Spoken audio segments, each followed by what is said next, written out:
Orugono. A na-ebulukwa mmadụ n'ọkwụnụma. Onye mee nke ọma. Ebulie ya elu. Si ya jide nke oji na-aga n'iru. Biko ka anyị gbakọ kịta. Wee kele Eze-Ana. Eze-Ana ga-adị.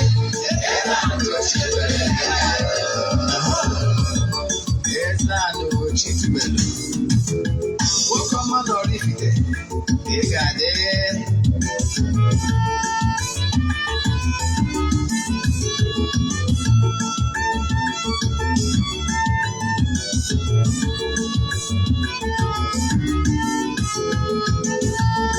Ọdịnala bụ eziokwu. Ọdịnala bụ ụzọ ndụ.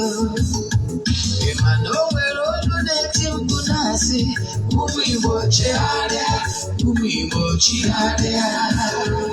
Kwa mbọsị ọ na-eti. N'ụtụtụ na abalị ọ nọ na nkụzi. Eze-Ana Ugochi tubelu. Onye ọma na oraifite. Onye mgbasa ozi ọma ọdịnala gaba n'ihu. Eze-Ana Ugochi tubelu. Onye mmanya jere ọnụ. Ọdịnala bụ ụzọ ndụ gaba n'ihu.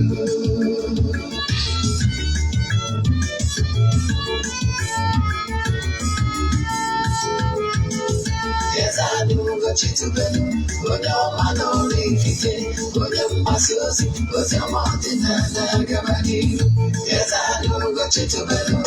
Onye mmanya jere ọnụ. Ọdịnala bụ ụzọ ndụ gaba n'ihu.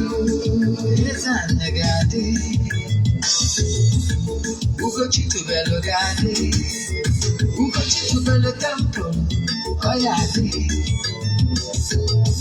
Maka na eziokwu ọnwa jaja ndị ụka erighị anyị fọnda mba gị ndị oche eri anyị fọnda mba gị fọdụ asịkala aka. Ụtụtụ ọma na ụmụ ọdịnala Igbo, abịakwanụ m n'oge awa nke eziokwu, oge anyị ji awa eziokwu niile agba nke ọ bụ m nwa bụ Ogbuefi Eze-Ana Ugochi tubelu na-anọ n'isi ya.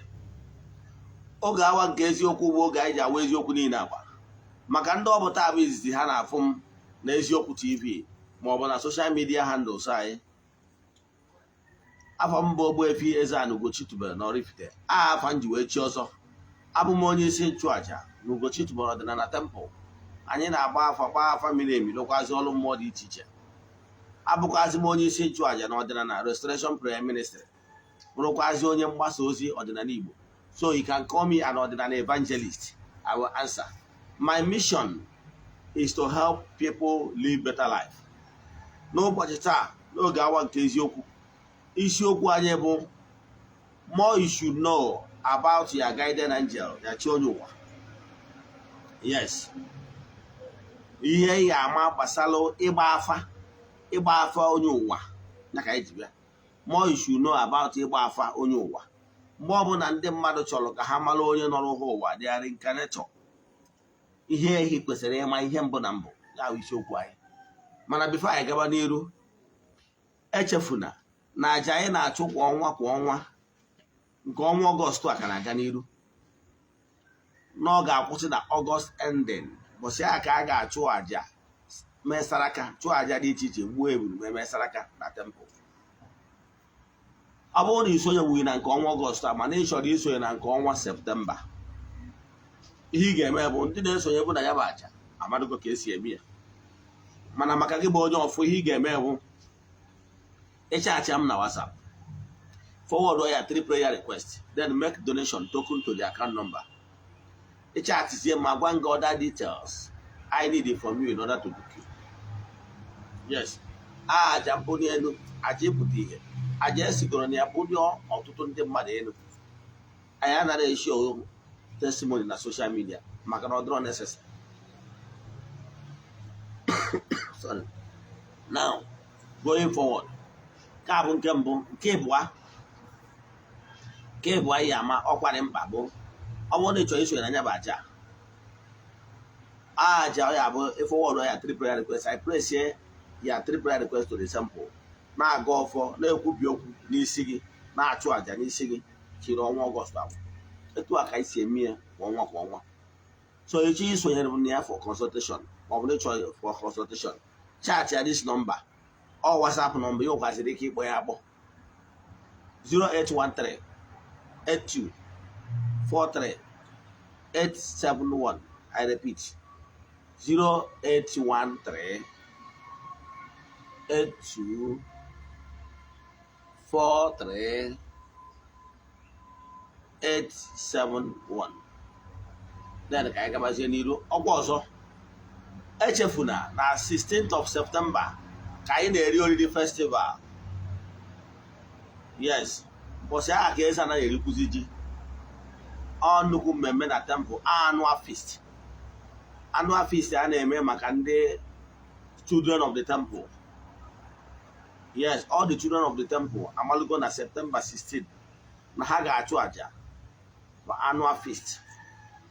Yes, ma ndị nọ n'oru ma ndị nọ n'Igbo, ndị ama abịawo amalugo na ha ga-ese ndị ife ahụ ihe onyinye ihe àjà ha. Yes, September 16 ọ nnukwu ụbọchị na temple.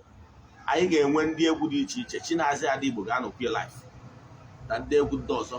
Ụbọchị ahụ ka a ga-alọchikwu ọtụtụ egwu sigo n'ọba egwu temple a wepụta.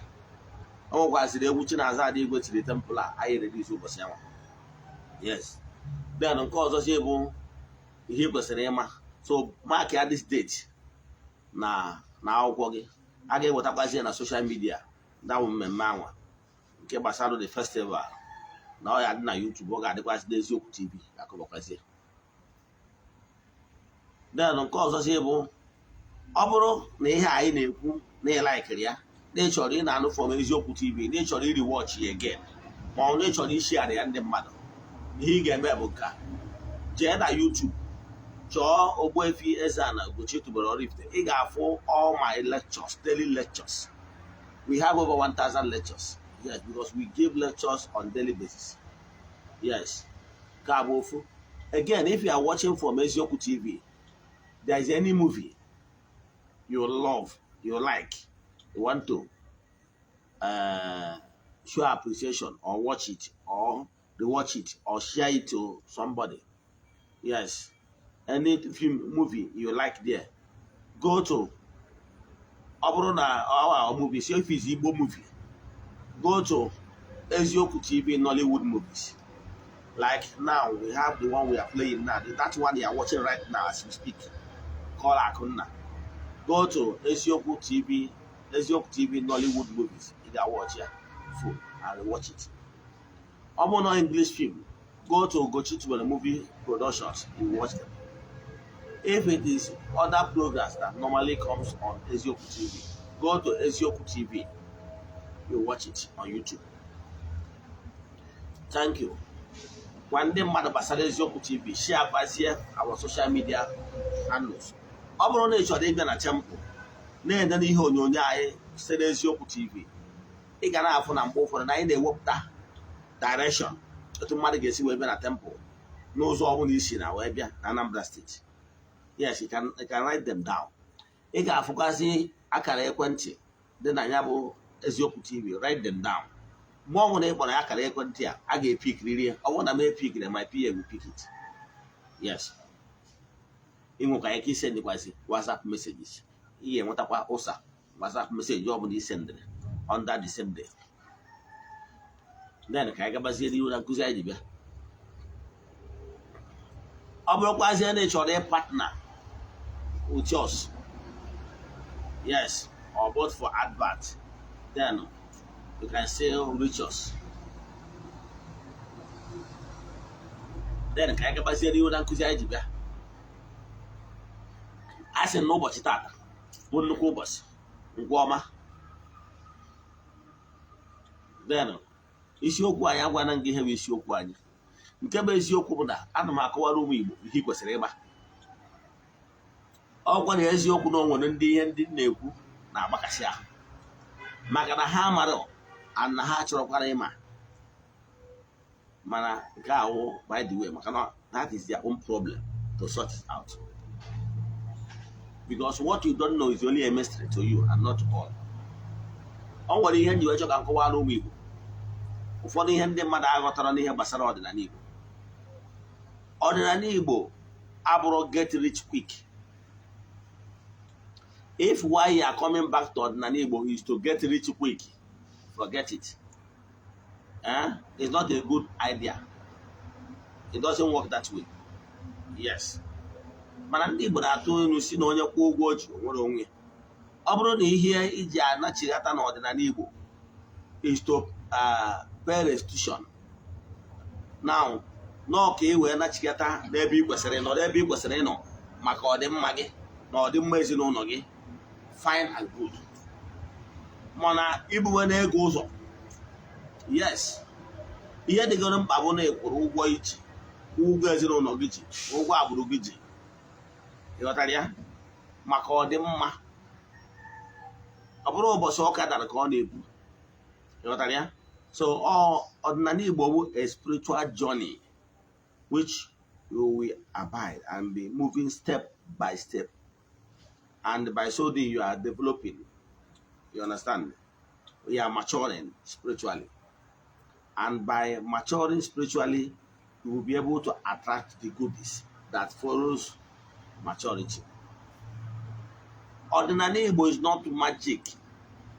Let me tell you what Ordinary Igbo is. Involves Echuaja, appealing to the gods, appealing to your spiritual forces for them to assist you, for you to amend. If you have already offended someone, make amend. It's not a must that you will be friends to everybody. No, because it's not possible. Because you will see some people that hate you. It's normal. However, don't hate them back. But you should avoid being in the same yoke with them. You understand? Yes. So what I'm saying is this, Simona. In Igbo spirituality, what you need to do is to do restitution, reparation, and build what I call PR, personal relation, with more their spiritual forces, so that they will stand by you to bring goodness, so that you will not have enmity there in the spiritual realm, because you need them. In this world of gross material, you need to build bridges, which your guardian angel is the arrowhead. Okay? Ordinary Igbo abụrụ make charm. It's charm that work faster, because charm is not Igbo spirituality. Charms follow shortcut. It hastens up. Making charm is like somebody practicing occultism. Yes, when you are practicing occultic manipulations, it works faster because it follows shortcut. It doesn't follow natural laws. But if it's Igbo spirituality, it's appealing we are doing. It follows normal process. That's why it doesn't have danger. It doesn't have what will hurt you, because you follow normal laws in creation. Therefore, there won't be any form of fallback or consequence. But whenever you follow shortcut, there's always danger in following shortcut. Yes, especially anything concerning spirituality, because you are you are stepping on toes. You are not following natural process. Example. The man I normally like to cite example. You know why? If you forget what I said, you remember my examples. Example, if you are walking on a staircase, life is all about walking on a staircase. Yes. So whenever you want to enjoy yourself, try to jump steps. I can tell you, you might hurt yourself. But following it gradually, step by step, I can tell you, you will descend and you will climb without any issues. Hope you understand. Then, concerning, this is my little admonition. Now, let's come down to the topic of today. See, your guardian angel is your spiritual help. It's the closest being to you. Mana, I was some mistake in the body as newcomers in Ordinary Igbo. Yes, as newcomers in Ordinary Igbo, don't overemphasize on ịma aha onye nọrọ gị ụwa. You know why? Ọ dịrọ necessary. Ọ dịrọ necessary. At that point in time, where you are coming from. Some of you, spiritually, you are still in kindergarten level. Too low. Yes, you still need to pass all the processes. Kindergarten, nursery, primary, secondary, to university, mahadu. As you are climb, you are maturing, you are developing, you are making more friends. You understand? You are making more friends spiritual wise. Those spiritual entities you are meeting along the road of climbing the spiritual maturity becomes your friends. And they are the words called entities of powers, or ezumezu in your language. That they are their backbone. But primarily, your guardian angel is the closest being. Is the other your guardian angel is one, the coordinator that coordinates other entities, other spiritual beings that will follow your path, that will form your backbone. Yes. So one, don't overemphasize on knowing the spiritual guardian angel's name. You know why? It's not necessary as a kindergarten pupil. You understand? So what you will first do is, first of all, learn how to do spiritual exercise.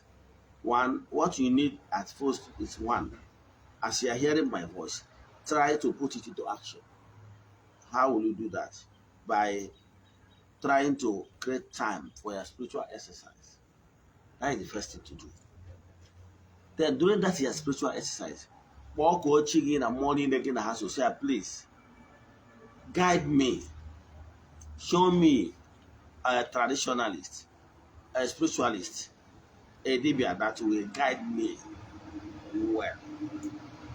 That is the foremost. After sorting that one out, they will guide you. You will see, you will come across somebody that you will be attracted to. Your spirit will tell you to work with this person. Yes. So, because you're supposed to have spirit of discernment. Now, after that, you identify your spiritualist of your choice that your mind accepts. So, approach that spiritualist. Please do consultation for me. That consultation, the first consultation you are doing as a newcomer in order, should not base on, I want to know my guardian angel's name. It's wrong. You know why?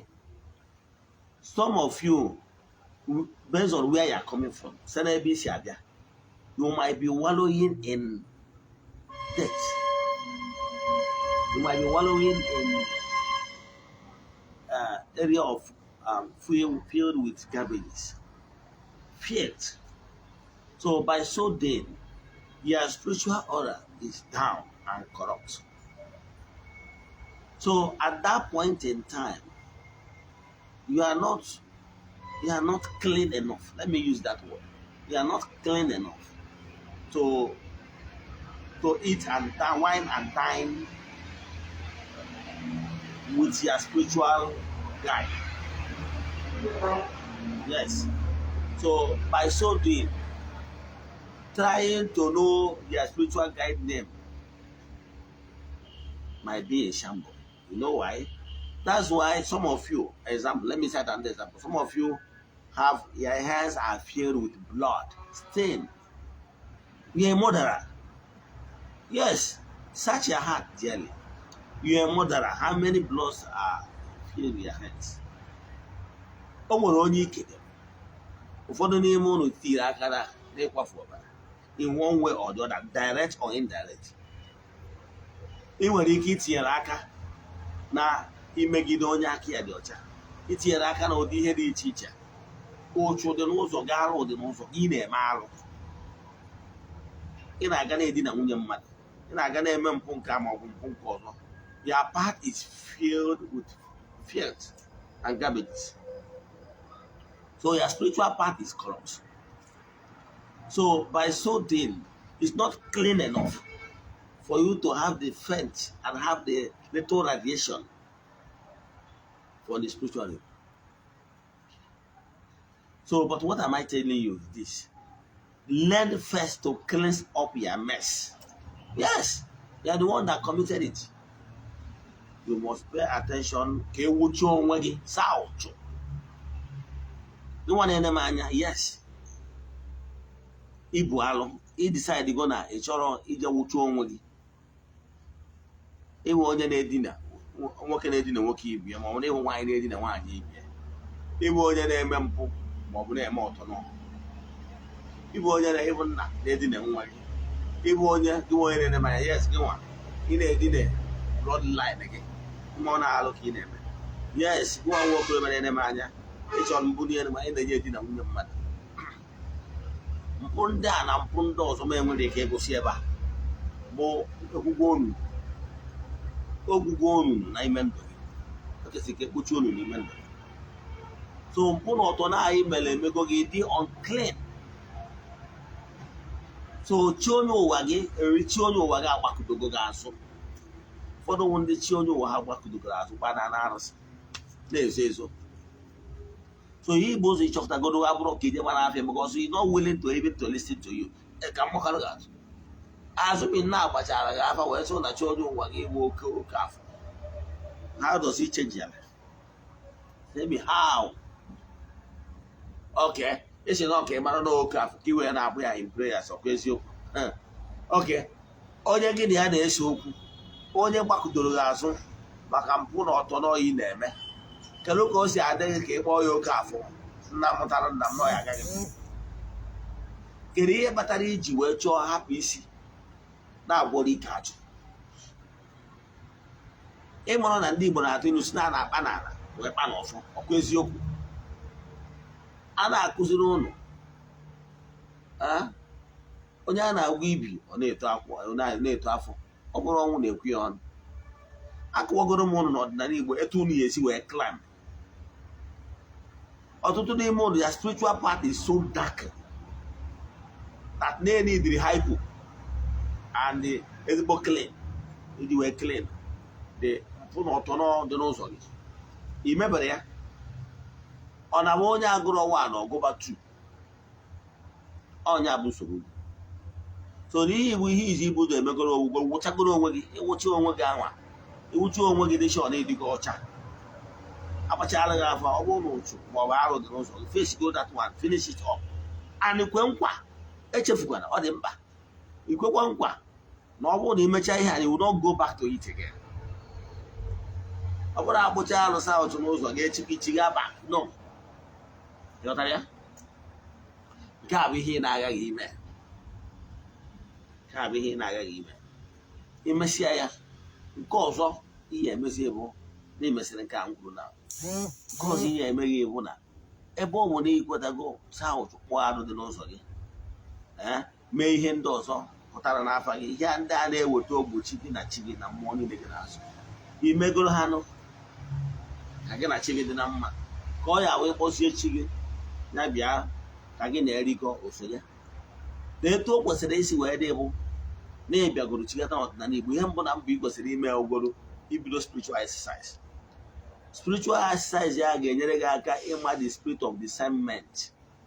Ị nwee ike malụgoro ịfụ mmụọ ọbụla ma ọ bụ onye ọ na-agwa gị okwu, ịjụọ mmụọ gị na ha so si ya onye dị etu a ọ dị compatible with me or somebody mụ na ya ya emekọnwu, ọ sị gị jeba then igwe jeba ka ofu because ọ tụ ọfa afa ikwu na afọ onye ụwa gbagoro afa goro agbasizie afa. Ọ bụrụ na chi gị kwutoro gị na ụchụ na alụ adọ n'ụzọ gị, ị nwesịrị ike gbaa afọ onye ụwa. Ọ bụrụ na anyị na-agba afọ onye ụwa separate na otu anyị si eme na temple. So ihe izi ga-ebudo megoro ugwu mana start bụ ụzọ gbagoro afa general dị ịgbasi afa. Ọ bụrụ na ụchụ dị n'ụzọ gị iji ma atụ arụ dị n'ụzọ gị, ma ọ bụ na gị nwere onwe gị so sachin ịma na imere ihe ndị a, ị ga-emegoro iburogodo ụzọ kpụọ arụ saa ụchụ dị n'ụzọ gị.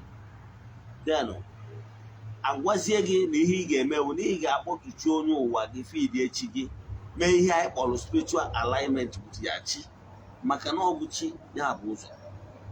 lụtara ya asacha ụtụ kpụara ihe ọdọfọ na owuchi gị ime udo. I can tell you na ọ bụrụ na ime ihe dị n'ụzọ gị chi onye ụwa ha nwere ike ịbịakwute gị. O nwere ndị nwere the gift, o nwere ndị bụ mystic in nature, they are guided and the spiritual head bịakwute ha na nlọ gwa ha onye ha bụ, gwa ya ihe ọ ga-eme. Ịmana ọ na-eme what you don't know is only a mystery to you and not to all. So ihe ị ga-ebu ụzọ megoro onwe ịgbasịa afọ anwa afọ ewesị gị na n'otu alụ dị n'ụzọ kpụcha alụ awa ifidi echi gị. Ka m gwa gị, ụfọdụ ndị mmadụ na-ajụ ajụjụ dị ka njụ ndị a na-achọ ịjụ na kedu ka ya ga-esi fidi chi ya ebe ọ nwụrụ ọ mara afọ ya? Yes, ka nza ya. Ọ bụrụ na nwantị na ịmara ọbụla chi gị weda ma ịkpọrọ ya afa ma ọ bụ na ịkpọrọ ya afa, chi gị bụ mmụọ. Enwere so many ways ị ga-eji communicate with chi gị na-akpọghị ya afa. Ka mmadụ ga-atụ gị nwa na-ene m anya bụ nna ma ọ bụ gị nwa na-ene m anya bụ nne. Ọ bụrụ na ị mụtara nwa na-eje akwụkwọ n'ụlọ akwụkwọ, ihe ọmụmatụ na aha nwa gị bụ Ifeanyị Obi onye nteje abụọ, enwere gasị Ifeanyị Obi onye nteje abụọ. Awụ na-asị na ụmụazị niile nọ na skuulu ahụ onye ọnwụ na-akpọta nne na nna ya. O were ụbọchị ya gị bụ nna mụtara Ifeanyị Obi bụ onye nteje abụọ wee so wee jebe, i wee luo ebe ahụ ewee kpọlite nwa gị na steji wee sị kere onye bụ nna Ifeanyị Obi onye nteje abụọ ya gbagota n'elu steji. Gị nwa na-ene m anya, ihe agbago ka ọ na ihe agbago? The answer bụ na ihe agbago kwa eziokwu. Gịnị mere ihe eji wee gbago? Ihe ị ga-eji bụ gbago bụ na akpọrọ nna ka onye bụ nna ma ọ bụ nne Ifeanyị Obi onye nteje abụọ, iwe gbago n'elu steji ọkwa eziokwu. Mana ọ bụrụ afọ aka kpọrọ, mana akpọrọ afọ nwa gị gbago ọkwa ya. Amakwado ofu atụ. Ọ bụrụ na ibi na ya dị afọ gị nwa gị wee Obinna, ọka afọ nwa gị bụ Ifeanyị, iwe na-apụ n'ụzọ na saịdị geeti ofu n'ebe gị wee kpọọ mpe Ifeanyị, ọkwa ihe n'anya n'azụ afọ gị ga-agbara. Ọ bụrụ na ọ sị mpe Ifeanyị bịa, ị na-anya o mere ya aka Ifeanyị bịa, ọkwa ya abịa akpọrọ gị afọ akpọrọ afọ nwa gị. Etu a ka ọ dịrị ihe mmụọ. Iwelite ana ebe ọ ga-arụ enwe dị ikikere welite ana ihe aja gị elu, kpọkuo chi onye ụwa m bụ Ifeanyị Obi onye nteje abụọ n'ọgụ awụchi onye ụwa m nọọ gị ka m na-akpọtu taa. Gị na ikenga gị n'aha Chukwu Okike nke pụrụ ime ihe niile gị gbadata. O nwere ihe ga-emekata n'ụwa n'ojupụta we stop that yachi from coming down. You know why?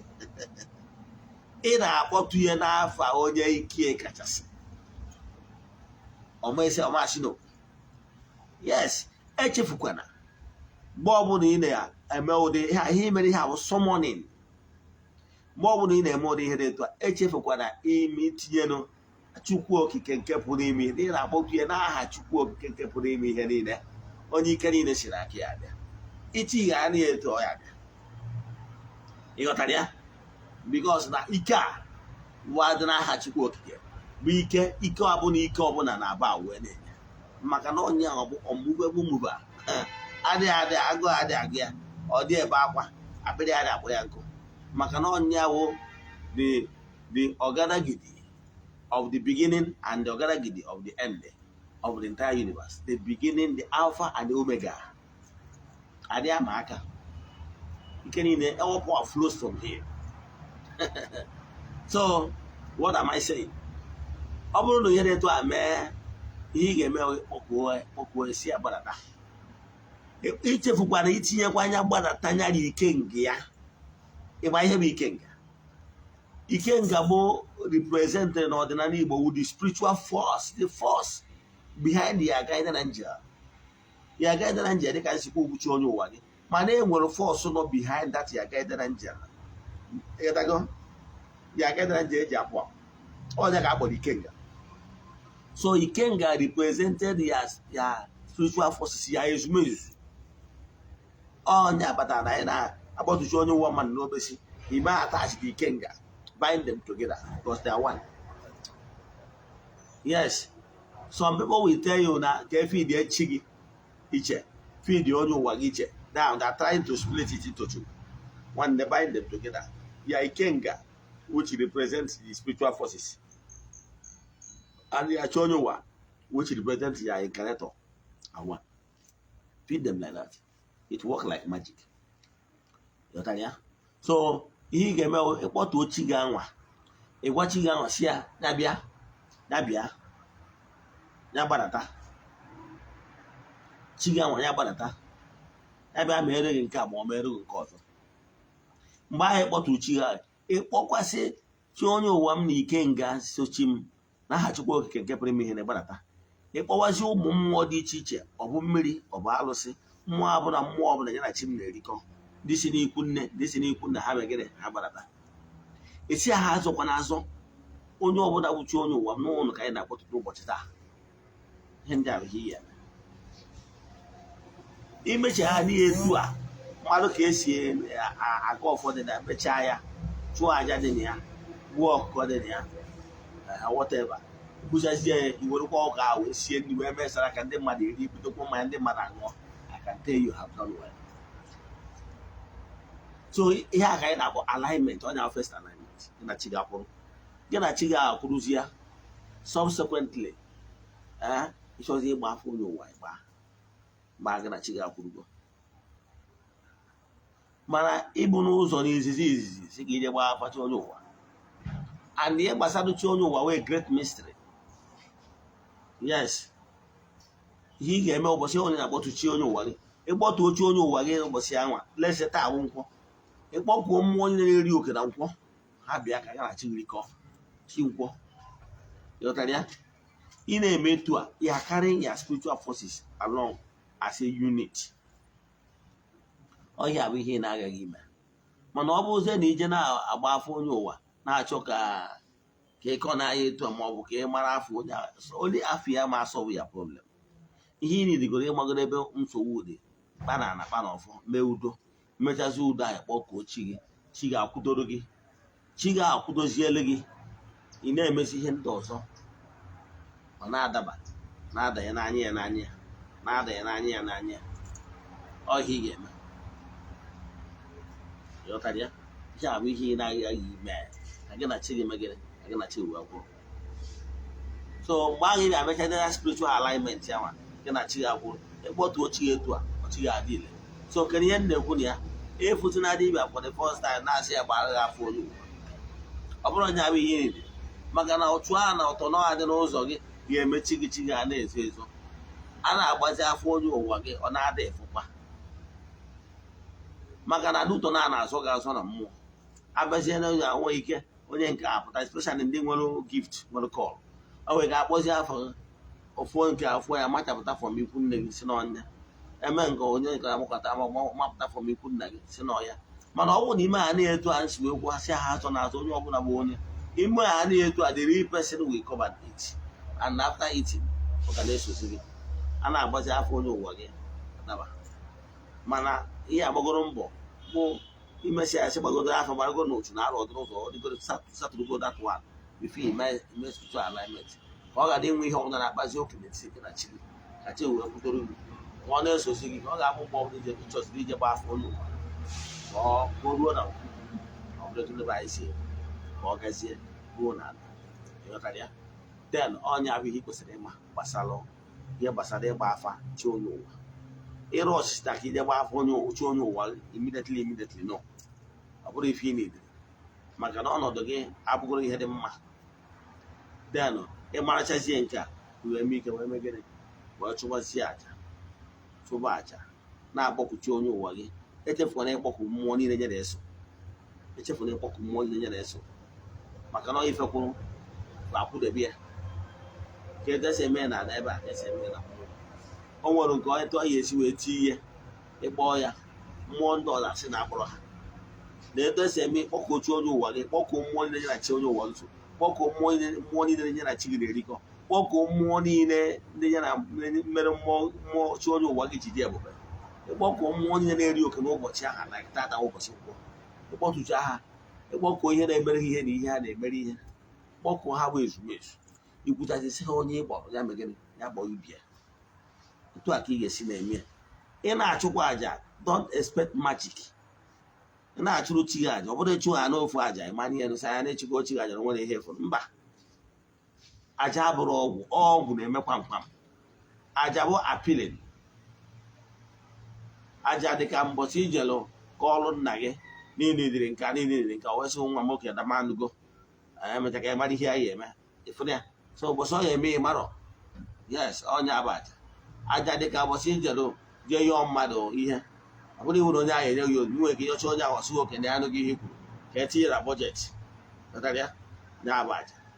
So aja bụ nwayọọ nwayọọ nwayọọ nwayọọ nwayọọ nwayọọ, etu a ka aja si eme. Aja adị alụ gburu ọgwụ, maka na ọgwụ bụ you propel and send a spirit to go, a negative spirit to go and execute, so you work faster. So ị na-achụ aja, mana ana m achọ ịgwa unu nwere ọjọọ ọbụla ịchụrụ bụ ihe efu. O nwere ike aja ahụ ịchụrụ ọ gaziri mana ọ pụtabere ife. O nwere ike aja ahụ ịchụrụ chi gị. Ị na-achụrụ chi gị aja ka ị nwee moto, mana chi gị amadụgo na ọnwụ dị n'ụzọ gị. Ọrụ onye dị ndụ na-agba moto, ọ bụrụ ya o burugoro ụzọ mee nke ka mma. Nke ka mma abụ ibupụgoro ọnwụ anwa dị n'ụzọ gị. Gị nwere onwe nwere ike ifiri na ekpere gị na azara ya aza, azara ekpere gị, mana ekpere gị abụrụ ịhapụrụ isi na-agwọrọ ike ajụ na ihe ị na-ayọ abụrụ ihe dị mkpa at that point in time. Ọnya betara na azara ya aza, ghọtara ya. Then so bido taa ifesi na more attention n'ihe gbasara chi onye ụwa gị nem nọ ịmatara na ya. Ụfọdụ n'ime esigo n'ụzọ dịta wee nọrọ indelima, ụfọdụ n'ime esigo n'ụzọ dịta wee nọrọ in stagnation, maka na ejego ebe a agbagharị ya fọsịa nọ ikwu nne, eje ebe agbagharị ya sị nọ ikwu nne ya, ọ dịzie confuse, nwerozi ebe komewu, ọ nọrọzie na ejeje anana, nwerozi nke opikiri interest, ọ dịzie confused. So mana ọ bụrụ na ị hapụgodo nke anwa kpana na kpana ọfọ wụcha ụzọ gị, yes, ife wee bata n'ime ndụ gị. Ka m kwụsị ebe a. Inwe ajụjụ na nkụzi a, ma ọ bụ na ịchọ ka agbara gị afa miri emi, sendịrị meseji na WhatsApp ma WhatsApp meseji, ma ọ bụ na ịkpọrọ kọl. Yes, ịgba onye m kọrọ ụgwọ na m dị bizi na m epik na my PA will pick it. Yes, 0813 8243 871. I repeat, 0813 8243 871. Ọ bụrụ na ịkpọ m ndị nọmba, ọ bụrụ na m dị bizi na m epikiri ya, my PA pick, feel free, as long as no number ka ịkpọrọ, she will attend to you. Yes, ọ bụrụ na no nwezi need na mụ na gị ekwu direct, then ma ọ bụrụ na need dị, then you can still, I can still speak with you. Yes, so however, ka anyị kwụsị ebe a. N'aha Chukwu Okike nke pụrụ ime ihe niile, ayọ ma ayọ kpee ekpere, kwubie okwu n'isi ndị children of the temple and the friends of the temple, ya na n'isi ndị our fans all over the globe, ya na n'isi ndị na-esonyere anyị na aja nke anyị na-achụ n'ọnwa Ọgọst a. Asị m n'aha Chukwu Okike nke pụrụ ime ihe niile ka ihe ọma meela ụnụ. Asị m na onye na-achụ ụnụ ga-ada, na onye chechara ihe ọjọọ ya eme ụnụ, onye a ga-eme onwe ya. N'iro na-asị na-egwu ala na ọfọ na ogwu enwe mgbochi. Asị m na ụnụ ga-ejere obodo na ụnụ ga-anara obodo. Asị m onye si ihe ji wee dị na ụnụ ga-adịgbu onye a na ndụ. Onye si ụnụ ji ihe ụnụ ji wee nọrọ, ụnụ ga-anọgbu onye a na ndụ. Asị m onye si n'ọkụ ome ụnụ na ọkarịrị ụnụ, ka mmụọ niile na-agagharị na-eme mma n'ụbọchị taata mewe onye a na ọkarịrị ya. Onye si ihe iji wee dị mma, onye a ama nnata mmadụ n'ụwa akwụ. Onye si na akwụghị ama acha mpama ya aba na nke ya. Onye checha ihe ọjọọ ya eme ụnụ ya ma onwe ya. N'aha Chukwu Okike nke pụrụ ime ihe niile, asị nke ọma ka meela ụnụ, ka aka ọbụla ji ngozi ụnụ hapụ ya ka o ruo n'aka. Ife ọma dị n'elu ya darụ nna na ọdịnala ya pụrụ ụlọ obe, ụwa were anya ha wee fụ. N'aha Chukwu Okike nke pụrụ ime ihe niile, ike ile si n'aka ya bịa, ya gazie, ọ dị echi niile. Maka ndị enyi m na YouTube, a sịrị m na ọ bụkwa ndị chọrọ inweta mụnwa bụ Ogbuefi direct, ị nwekwara ike isendịrị meseji WhatsApp message only to 0805 78 37672. yes, 0805 78 37 672. Ya gazie ka ọ dịkwa na echi niile.